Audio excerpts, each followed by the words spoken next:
La Bible nous demande dans Hébreux 6, verset 12 d'imiter ceux qui, par la foi et la persévérance, héritent des promesses de Dieu. Et dans la Bible, il y a cette histoire de cette maman que je trouve exceptionnelle. Elle s'appelle Jochebed et c'est la maman de Moïse. Pourquoi est-ce que son histoire m'enseigne? Qu'est-ce qu'elle a fait de spécial? Je vous en dis plus tout à l'heure.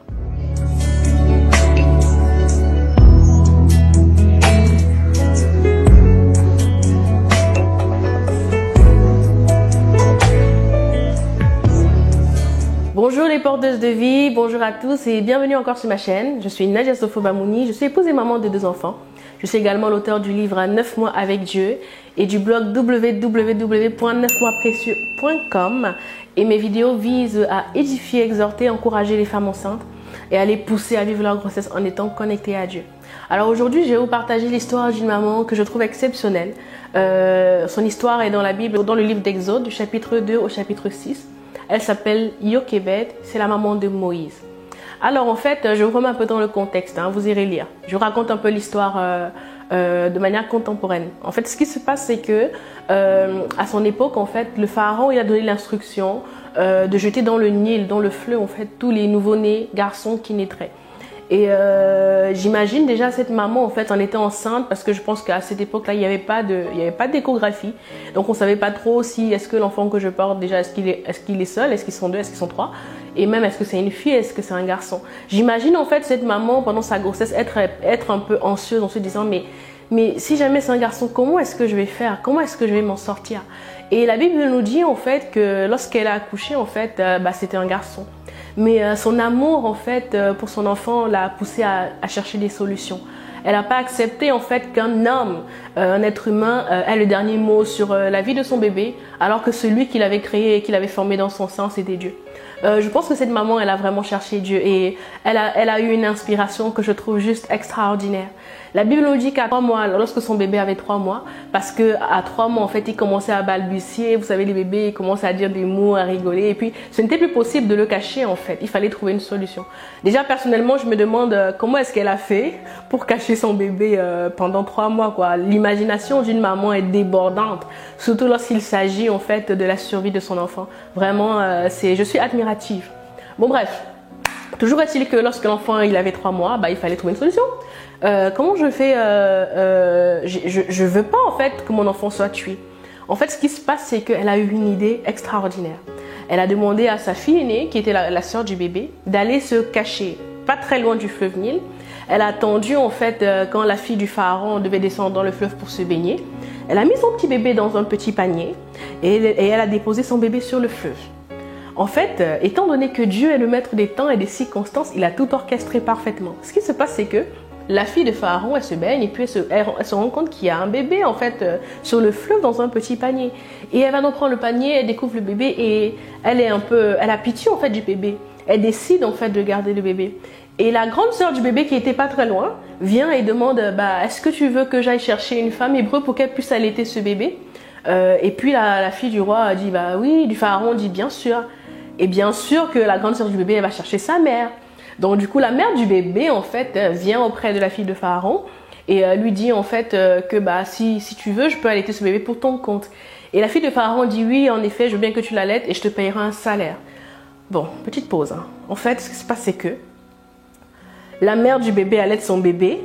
Non seulement son bébé reste en vie, il est allaité par elle-même, mais en plus elle perçoit un salaire pour allaiter parce qu'elle allaite son bébé. Je trouve que c'est juste extraordinaire, vraiment. Et c'est ainsi en fait que Moïse a été en fait sauvé des eaux. Et c'est Moïse en fait, on sait dans la Bible que Moïse c'est celui qui a en fait délivré le peuple d'Israël de l'Égypte.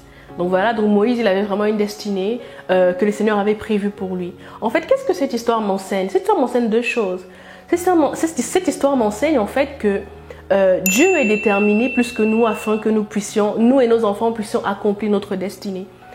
Moïse avait une destinée et le Seigneur voulait que cette destinée s'accomplisse parce que le Seigneur avait besoin d'un libérateur pour le peuple en fait d'Israël en Égypte. En fait, tout ce que Dieu voulait, c'était qu'une femme en fait se lève et court dans sa présence pour demander mais comment est-ce que je fais? Comment est-ce que je fais pour que cet enfant ne meure pas? Pourquoi est-ce qu'un homme, un être humain comme moi va avoir un verdict sur la vie de mon bébé? Non, ce n'est pas un être humain qui a créé mon bébé. C'est toi qui as créé, qui a façonné mon bébé. Donc s'il y a un problème, je me tourne vers le Créateur vers celui qui a formé mon bébé dans mes entrailles. Et en fait, Dieu est déterminé pour que nos enfants puissent accomplir leur destinée, mais il a besoin d'une personne, au moins d'une personne en tout cas, qui va courir dans sa présence et pour lui demander, mais comment est-ce que je fais? Quelles sont les stratégies? La deuxième chose que cette histoire m'enseigne, c'est vraiment qu'il y a toujours une solution avec Dieu. Il y a vraiment toujours une solution avec Dieu. Cette solution, en fait, que cette maman, elle a trouvée, je pense que c'était vraiment inspiré parce que je ne suis pas sûre que, en tout cas moi, humainement parlant, que j'aurais été à mesure de réfléchir comme ça, de concocter cela. Non, elle est allée dans la présence de Dieu et Dieu lui a donné une solution et ça a marché parce que Dieu, il est fidèle et il est le maître des temps et des circonstances. Donc aujourd'hui, je veux dire à une maman qu'il y a une solution pour ton enfant, il y a une solution pour ta grossesse. Peut-être que tu traverses des moments difficiles, peut-être qu'il y a des verdicts de maladie par rapport à ton bébé. Peut-être qu'il y a une situation en fait par rapport à ta grossesse et à ton bébé qui te dérange. Aujourd'hui, je suis porteuse d'une bonne nouvelle, maman. C'est qu'il y a une solution avec Dieu. Alors à toi de courir dans la présence de Dieu pour demander mais comment est-ce que je fais? Quels sont les leviers que je dois activer? Quelles sont les clés que je dois avoir pour pouvoir ouvrir ces portes en fait qui me semblent fermées? Mais dans tous les cas, il y a une solution avec Dieu. Et aujourd'hui, je veux parler à une maman. Tu m'écoutes peut-être, mais ce que je te dis semble un peu lointain. Tu te dis, mais comment est-ce que je fais pour aller devant Dieu, pour entendre sa voix, etc. Je veux t'inviter aujourd'hui, si ce n'est pas encore le cas, à faire la paix avec Dieu. Peut-être que tu ne connais pas et que effectivement tu rencontres des défis. Tu rencontres des défis dans ta vie, dans ta grossesse par rapport à la vie, à la santé de ton bébé. Il y a quelqu'un qui a formé ce bébé dans tes entrailles, c'est Dieu. Et ce n'est que vers lui en fait que tu auras la solution véritable par rapport à cet enfant. Si tu n'as pas encore fait la paix avec Dieu, je t'invite à le faire. Je vais mettre en description un lien qui te permettra, qui t'expliquera ce que ça signifie et ce que ça entraîne en fait dans ta vie. Mais je veux vraiment nous encourager à être comme Jochebed, ces mamans qui n'acceptent pas directement les verdicts des hommes. Ok, le pharaon, il a donné une instruction. Ok, il règne peut-être ici, il est peut-être le pharaon, la personne la plus élevée sur terre. Mais au-delà du pharaon, il y a quelqu'un qui est encore plus élevé et c'est Dieu. Donc franchement, cette histoire m'enseigne personnellement à ne pas accepter tout de suite les verdicts, que ce soit sur ma vie, que ce soit sur la vie de mon bébé, de ma grossesse, non. Mais à courir dans la présence de Dieu qui a une destinée pour moi et pour mon bébé et à trouver des solutions. Parce que vraiment, je crois, Jochebed nous l'a montré, qu'il y a toujours une solution à toute situation avec Dieu par rapport à notre grossesse, par rapport à nos enfants. Je prie vraiment que cela soit ton partage. Je prie vraiment que cela soit également mon partage dans le nom puissant de Jésus. Alors voilà, c'est tout ce que j'avais à partager avec vous aujourd'hui. Si cette vidéo t'a fait du bien, je t'invite à la liker, je t'invite à la partager.